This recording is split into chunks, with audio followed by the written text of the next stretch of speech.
Good day, dear listeners. Steve Prada here with the Management Blueprint podcast. And my guest today is Richard Parker, the CEO of Diomo Corporation, to be found on richardparker.com, a platform helping the prospective buyers of businesses with a proven, systematic approach so that they will understand what to do at each stage of this fascinating yet difficult process, buying a company. Richard, welcome to the show. Thank you. I appreciate you having me. It's great to be here. Yeah, you're a unique guest, a unique topic here. I don't think we had anything like that in the last 200 plus episodes. So I'm curious to get into it. But before we start, I'd like to ask you, what is your personal why and what are you doing to manifest it? Oh, great question. I like starting off with a nice deep question. Perfect. There you So go. my personal why would be to make business ownership attainable to anybody, because there's so many myths and misconceptions. And one of the things you mentioned earlier, the difficulties, I look at it, it's not necessarily difficult, but it's complex, but it's certainly obtainable by anyone who has the mindset, the attitude, and the aptitude to do it. So my why in one sentence would be to make business ownership attainable to anybody who's committed to doing it. Why is this important to you?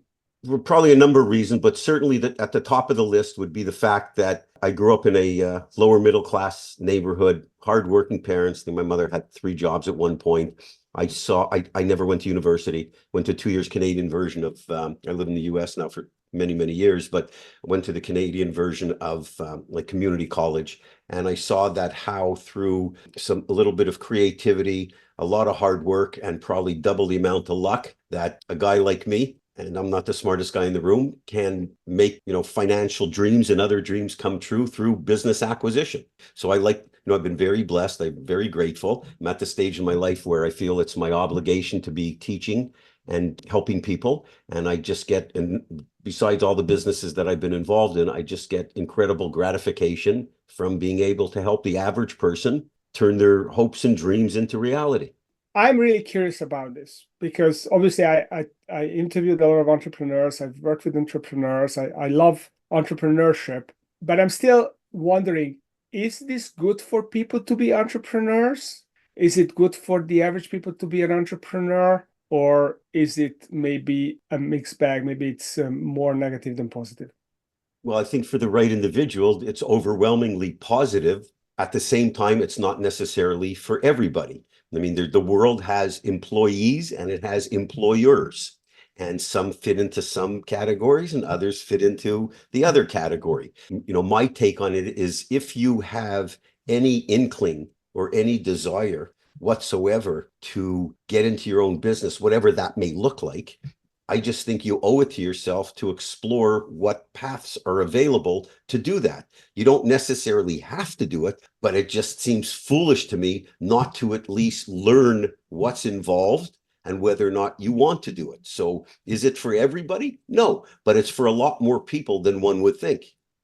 I love that answer. So, what is it, the kind of person that is good for entrepreneurship or for whom entrepreneurship is a good potential fit? Well, we talked about some of the altruistic stuff, if you feel this burning desire to be an entrepreneur. But a lot of people can't get themselves through to the finish line because they fall off too quickly.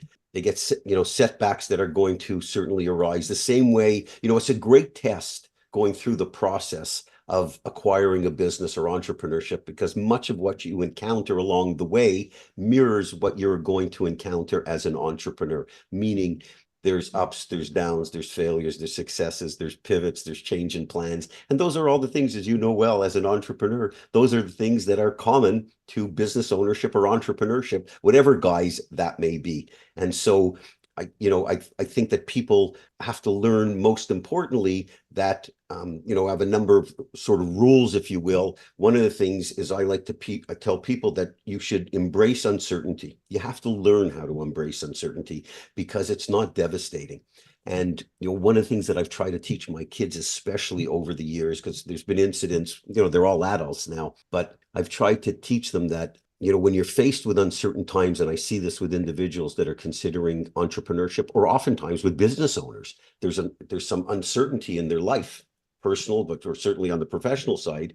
And the first reaction is usually a knee-jerk reaction to deal with the uncertainty. Like people don't like uncertainty. And so they make, oftentimes I find, foolish decisions just to eliminate the uncertainty, as opposed to taking a step back. And my philosophy has always been with individuals buying businesses, and certainly with my kids, have told them, look, when you're faced with uncertainty, because you will be, rest assured, it's a long life and you will be faced with uncertainty. The first thing you have to do is decide, how long do you have to solve this problem? In other words, if your house is on fire and your family's inside, you got to go like this, right? You got to run into the house and take care of it.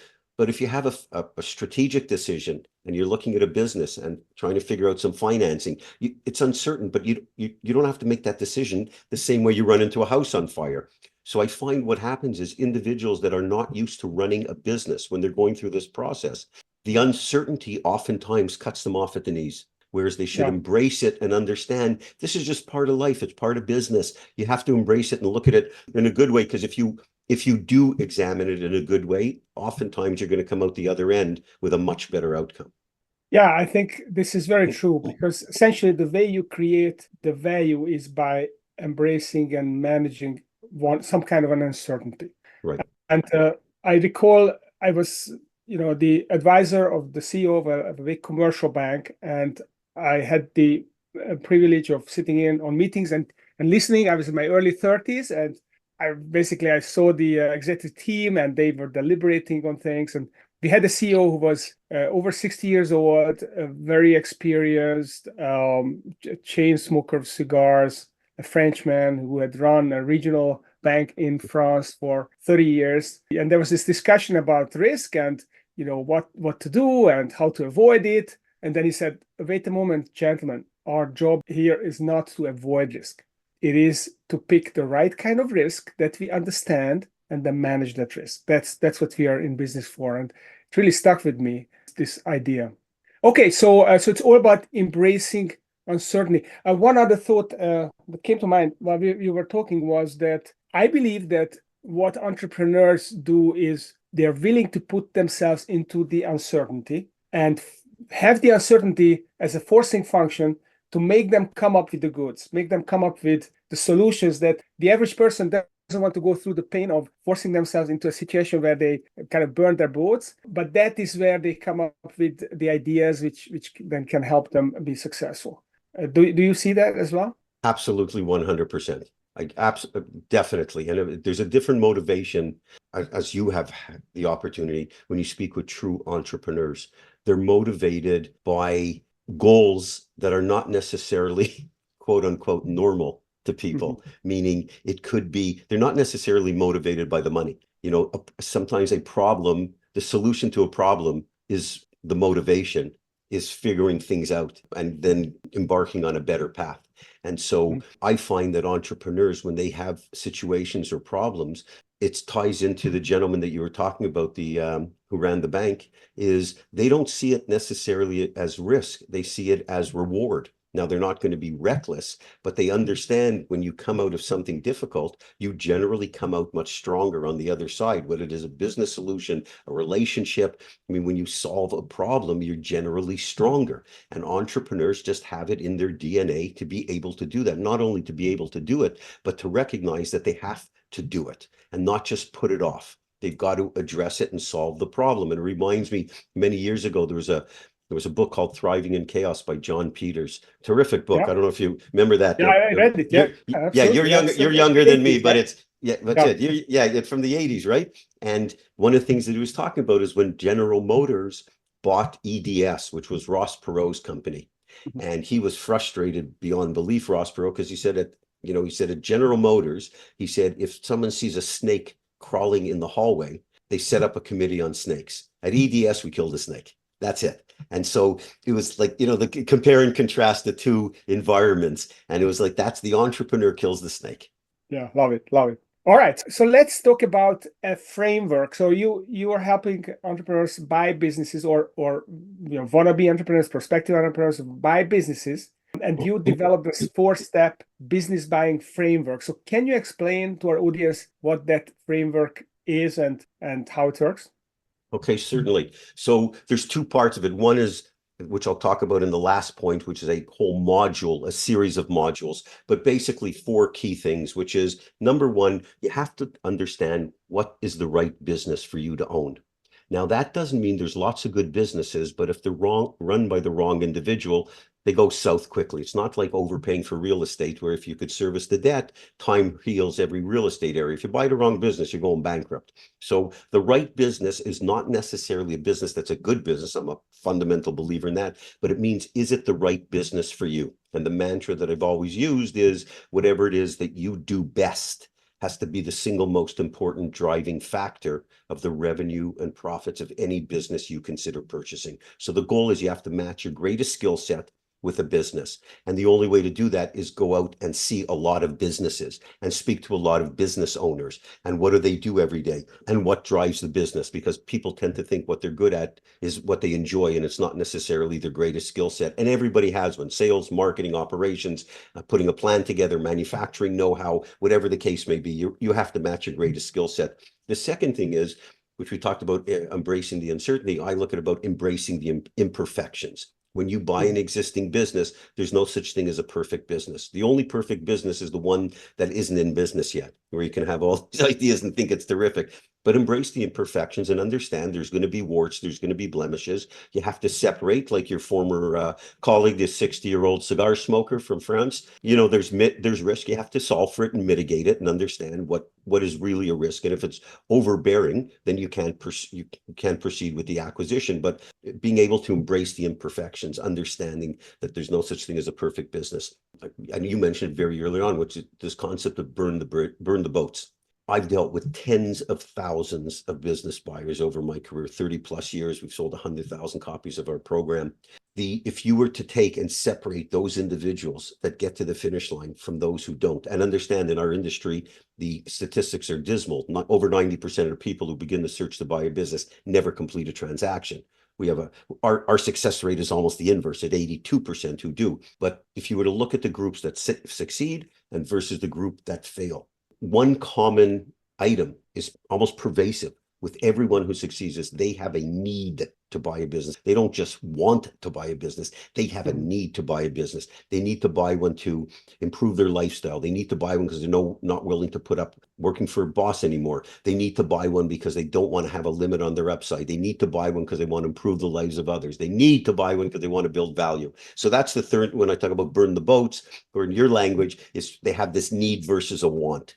And the fourth thing is a blueprint, which is, if you embark on something that you've never done before, no matter how smart you are, no matter how much money you have, if you embark on a process that you've never done before, the oldest formula for success is find someone who's already been successful at it and copy them, or align yourself with people that have solved the problem. Don't just surround yourself with people who have the same problem. Surround yourself with people who have solved the problem. So having a blueprint of what to do at every one of the steps, because there's 23 steps in the buying process, having that blueprint is critical. Knowing what you need to know, what you need to do, and how to do it. That's great. So discover, is this the right business for you?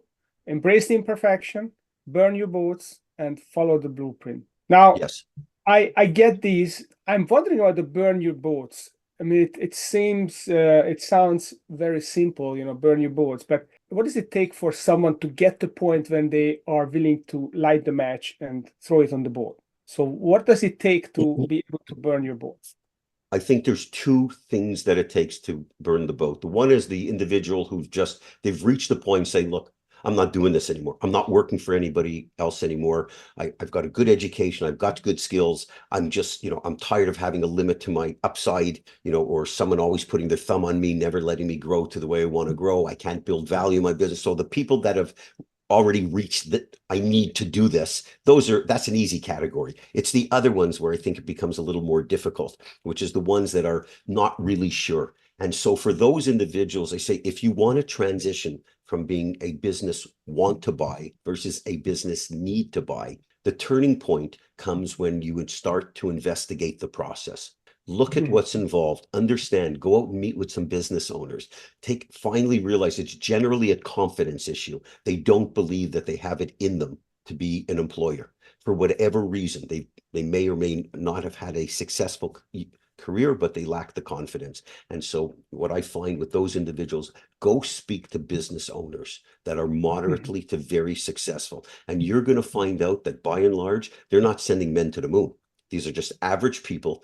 They've locked themselves into the right industry. They're repeating something over and over again, and there's an economic benefit to it, and thus they are successful. So go out and expose yourself to the world, and you'll find out that, hey, you know what? This guy or this lady that I just met who's running this $12 million business is making $2 million a year.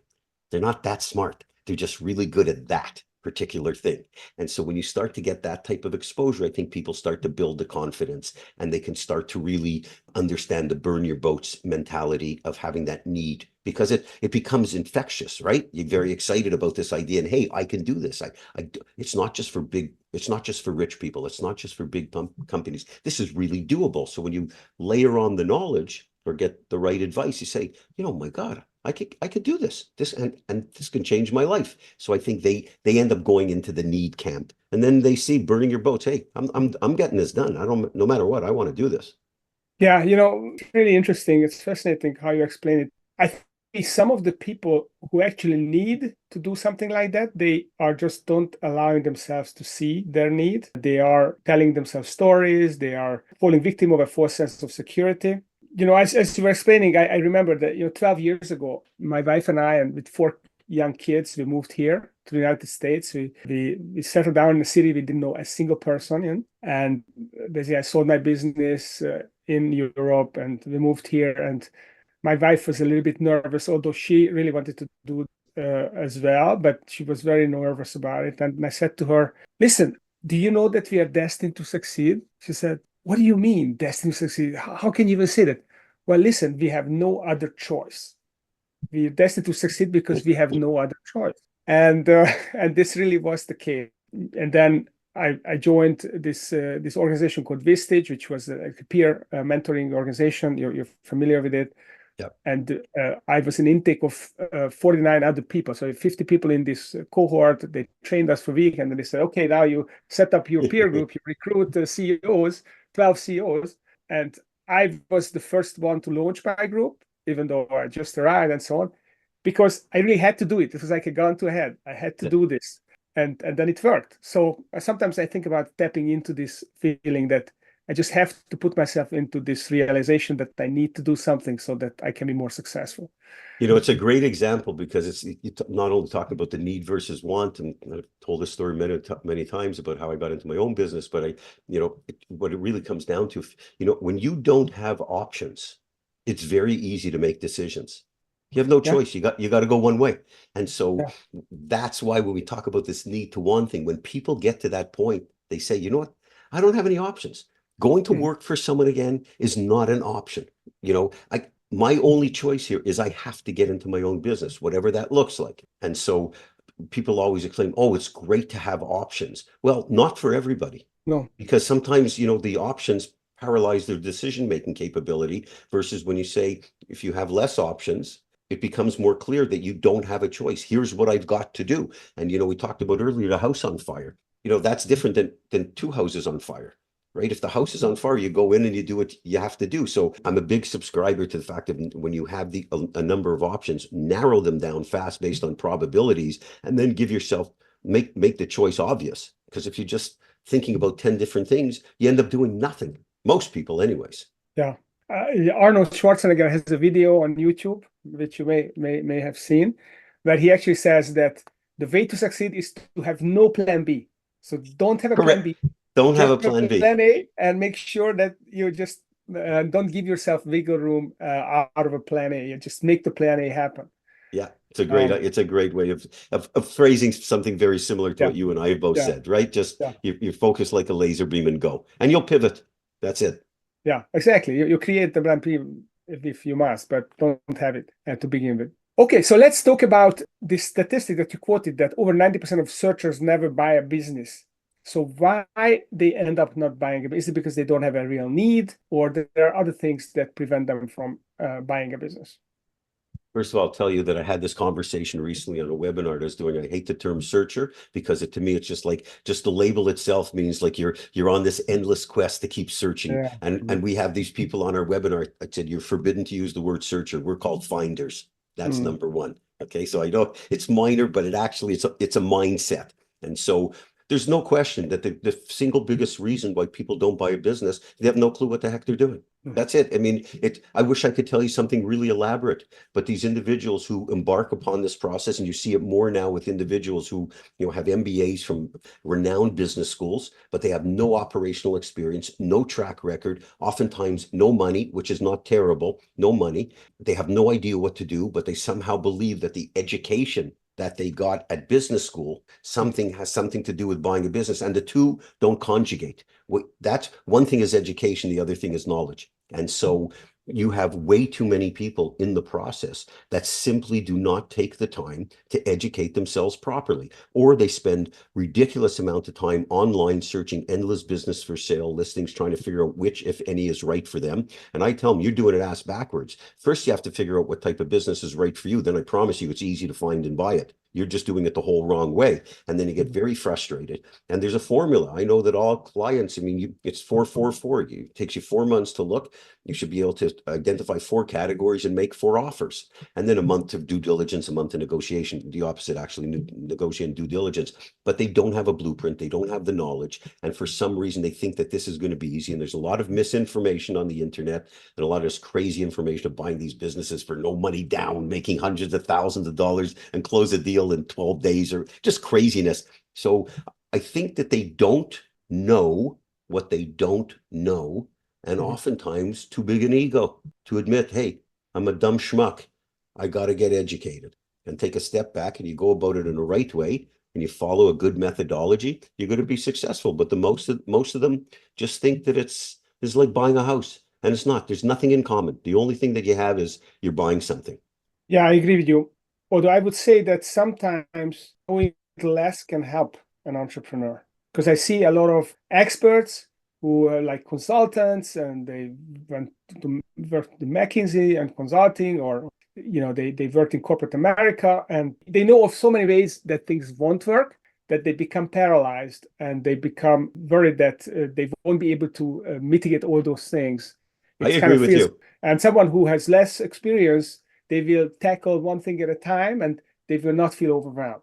Yeah, I agree with you from a practical standpoint. I think that's actually more applicable when someone owns a business, is operating it, and tries to bring in a consultant to help them, because they're generally very impractical. It's generic advice. It's like, it's the king of generalities. There's nothing specific. And I think that's very applicable in businesses, trying to bring in an outside third-party consultant who doesn't have exact industry experience. But what happens in the buying process, where I would disagree, is the knowledge is critically important from the right person. Like, you want to take your advice from someone who is already at where you want to be, whatever that advice may look like. They've already solved the problem, not in general terms, but there's a path, there's a navigation, there's a road, there's a roadmap. It's like a GPS during the buying process, and certain things you must do. People become frustrated. So if they try to figure it out on their own, and they're not asking the right people questions or advice, they just spend too much time mired in the looking stage, the searching stage. And after a while, they just give up because they realize they're not making progress.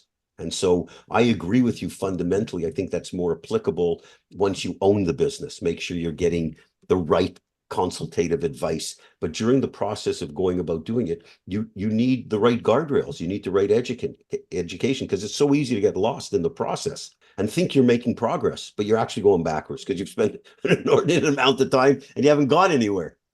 All right. So if people would like to go about this the right way, and they're willing to dedicate themselves to these 4 principles of the right business for them, and embracing imperfection, burning the boat, they're willing to follow a blueprint, and in fact, they would to follow a blueprint, where can they go, and how can they find that blueprint, and what can you offer them? What I would suggest to people, I developed an entire website of resources for buyers. And that includes tons of free articles and free reports and what have you. And yes, we do have a course that teaches people how to buy businesses, takes them by the hand. We offer support, consulting support. And so if you go to richardparker.com, there's tons of information there. lots of free information, and they could really learn about the processes we talked about earlier. Learn about a bunch of different things and then decide if you want to do it or not. I mean, you don't have to do it, but at least, if you have an ounce of entrepreneurial blood flowing through your veins, I just think you owe it to yourself to go through the exercise and see if this is for you and do it in a meaningful way. And then you could decide. And I think people will come to the conclusion pretty quickly that this is doable. It's absolutely doable. And in fact, I did it because I had a need. I had this dream since I was a teenager to become an entrepreneur, but then I was in a golden cage, basically, because I got a job offer from a great international company. I was working in different countries and so on. And then they put me on a fast track management program. I was overpaid, frankly, for what I knew at the time, and I couldn't leave. And then suddenly the music stopped and I got fired. And then basically I didn't have to make a decision anymore. I could just go for it. And it was an awesome experience. So if you have this desire to become an entrepreneur, definitely check out richardparker.com and see what it takes. What are the, I think, 22 steps you mentioned in this process? Yep. 23 steps. So what are the 23 steps and what it takes, and see if you can figure out the right business for you. Maybe Richard can help, and give yourself a chance, because really, I'm sure the beauty of it is that you can get up every morning being excited about doing your own thing and your own creativity, and it's the no limit thing that you can grow it as fast as you're able to, and you have it in you. And why look back on life with regret not having tried this? So I'm all for it. Richard, thank you very much for coming on the show and sharing your goodies and giving a direction for people who feel the entrepreneur urge within them to explore. Thanks for coming on the show and listening. Thank you. I appreciate you having me. Great questions. And again, thank you for your time.